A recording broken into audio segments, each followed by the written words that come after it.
Hi, I'm John. Our son and I have made Pinewood Derby cars that have won the pack and parent races for several times. How do we do it? That's a great question. In this video, we're going to show you how.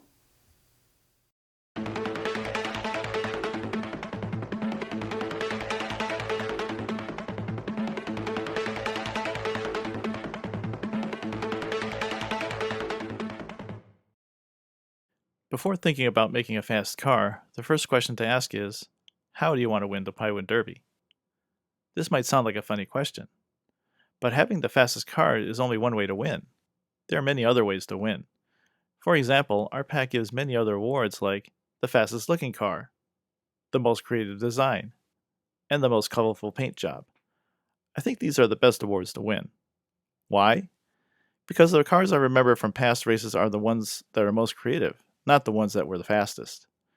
So if you have a creative idea to build a really cool looking car, go for it. Don't worry if it might not be the fastest. So what is the secret to making a fast car, and how can you learn the secret? I'm going to tell you the secret right now, and here it is. There is no secret. When we built our first car, like everyone else, we had no idea what to do. When you don't know how to do something, what do? Well, we looked in two places. First, we did a quick Google search for Pinewood Derby tips, and found this video by a NASA engineer that explains the science of making a fast Pinewood Derby car. He doesn't just tell you what to do, but he tells you the science behind it and which tips are most important. Second, we went to our local library and checked out this book written by the parent of a Cub Scout, just like us. Almost everything we know is from either this book or the engineer's video. You can find dozens and dozens of hints about making fast Pinewood Derby cars if you look on the internet, and it would be impossible to do them all. The tips aren't all equally important, and some are hard to do or require special tools. So for this video, we picked the ones that make your car the fastest for the least amount of work. These are also the same tips that we found useful ourselves. First, where does a Pinewood Derby car get its energy to move? Its energy comes from a combination of its weight and its height on the starting line. So the more a car weighs and the higher it is on the starting ramp, the faster it will go. All Pinewood Derby cars can only weigh up to 5 ounces, and they all start at the same height on the track. So how can you give your car more energy without breaking the rules? Surprisingly, there is a way, and this brings us to our first tip. The car's weight should be in back of the car, so the balance point is as far back as possible. When the balance point is in the back, the weight starts off at a higher spot, so there is more starting energy. How far back should the balance point be? If you put it too far back, the car can pop a wheelie and jump off the track. So we aim for 3/4 to 1 inch in front of the rear wheel axle. Now if you want the balance point this far back, your car can't have much wood in the front. So you may have to make it narrower in the center, or you could hollow out the middle, but this is harder to do.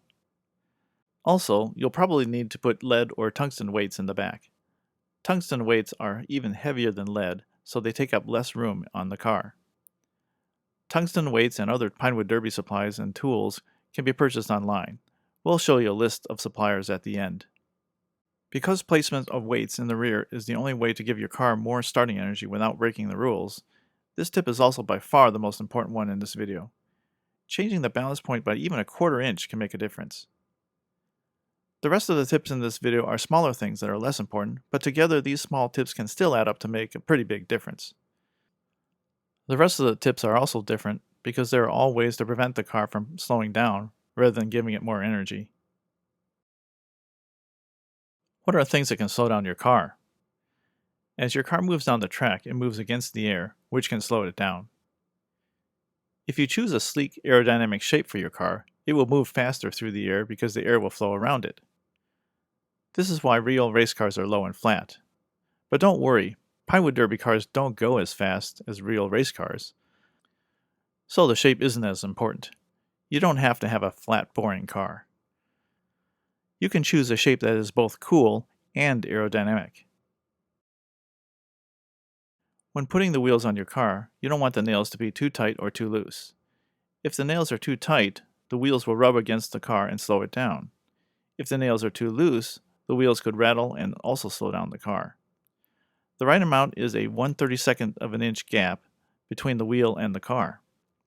This is about the thickness of a cardboard box that came with the Pinewood Derby car kit. You can cut out a part of the box with a slot for the axle and place it between the wheel and the car to help you get the right spacing. Use plenty of graphite to lubricate the wheels so that they spin with less rubbing, which would slow down the car. Make sure to put graphite between the wheels and all parts the wheel touches, including the side of the car. Also rub graphite on the tread and inside rim of the wheels.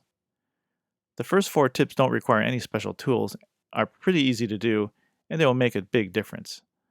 The next tips require special tools or some extra work. What else can slow down a Pinewood Derby car? When cars go down the track, you may notice that some of them wobble a little side to side. This slows down the car. What can we do to make the wobble less? According to Cub Scout rules, you don't have to use the axle slots that were pre-cut in the bottom of the car. So if we could move the wheels to the ends of the car can't wobble as much. But the more important reason to move the wheels is that it allows us to put the balance point of the car even farther back in the car, giving it even more starting energy. How do we move the wheels of the car? This requires drilling holes for the nails in different places on the car. To do this, you will either need a drill press or one of these drilling guides, which are sold online. It takes a little energy to make each of the car's 4 wheels spin as the car moves down the track. If the car had fewer wheels, we could save a little energy. But how can a car have less than 4 wheels? Of course, you can't take off the wheels, but there is one trick that does almost the same thing. You can lift one of the wheels off the track by drilling its axle hole a little higher than the others. This front wheel doesn't touch the track, so it won't spin, or at least it won't spin as much as the other 3 wheels. So here's a summary picture of where we drill each axle hole on the car.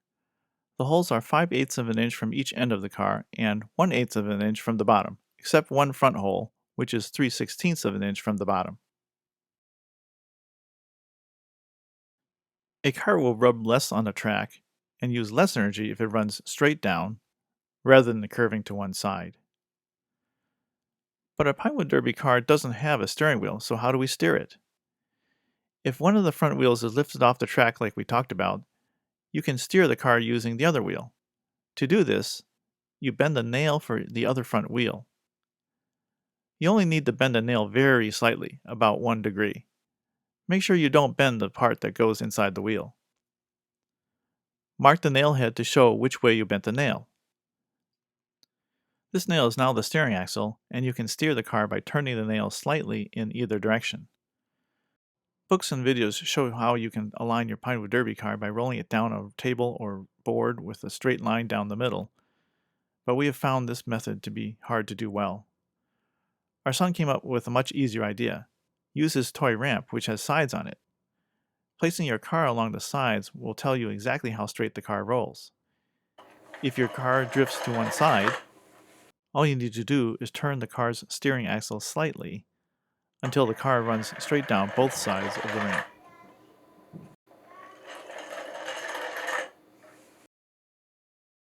If you look closely at the nails in the Pinewood Derby car kit, they all have small ridges. For a carpenter, these ridges help keep the nail from coming out. For us, the ridges just slow down the wheels. So it is helpful to smooth out the nails by spinning them in a drill press or hand drill and carefully polishing them with a small file and special sandpaper dipped in water. There are YouTube videos that show you how to do it. On YouTube, you can find other tips that we haven't tried. It's a lot of work to polish the nails, so there are nails you can buy online that have already been polished. You can even buy special lightweight wheels that spin with less energy. But none of these are allowed in our pack because our rules say you only can use what comes in the Pinewood Derby kit. 2 other advanced tips might be worth trying: tilted wheels and rail riding. Both of these tips are explained in the 2 sources I mentioned at the beginning of this video. Some expert car builders recommend these tips, but we haven't tried them. Here are some places online that sell Pinewood Derby supplies and tools. They sell a lot of stuff, but really all you might need is a drilling guide and tungsten weights. Well, those are all the tips that we use. We hope that they help you make your best car. Have fun!